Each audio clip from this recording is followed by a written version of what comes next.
Léon Trotsky, le programme transitoire ou programme de transition, ouvrez la parenthèse, l'agonie du capitalisme et les tâches de la 4e internationale, 1938, fermez la parenthèse. Édition d'août 1944, établie par le secrétariat européen de la 4e internationale. Traducteur anonyme. Premier exergue. Dès maintenant, la 4e internationale est placée en face d'un mouvement de masse.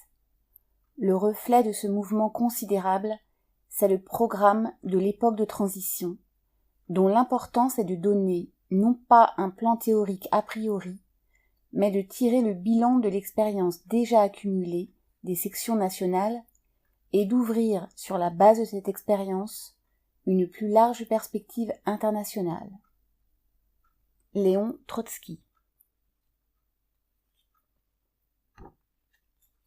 Second exergue. Toute l'agitation et la propagande, toute l'action du Parti communiste doivent être pénétrées de ce sentiment que, sur le terrain du capitalisme, aucune amélioration durable de la situation de la masse du prolétariat n'est possible, que seul le renversement de la bourgeoisie et la destruction de l'État capitaliste permettront de travailler à améliorer la situation de la classe ouvrière et à restaurer l'économie nationale ruinée par le capitalisme. Point de suspension.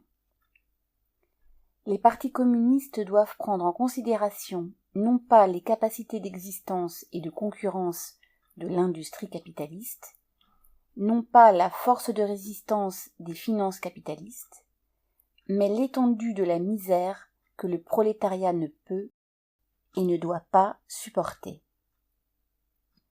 Si ces revendications répondent aux besoins vitaux des larges masses prolétariennes, si ces masses sont pénétrées du sentiment que, sans la réalisation de ces revendications, leur existence est impossible, alors la lutte pour ces revendications deviendra le point de départ de la lutte pour le pouvoir.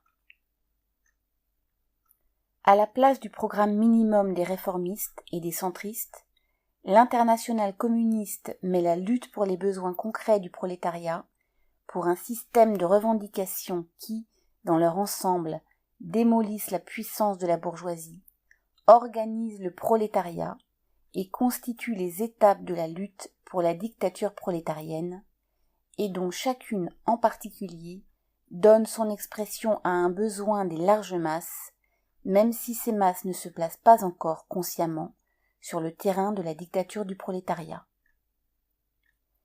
Thèse sur la tactique du 3e congrès 1921 entre parenthèses de la 3e internationale.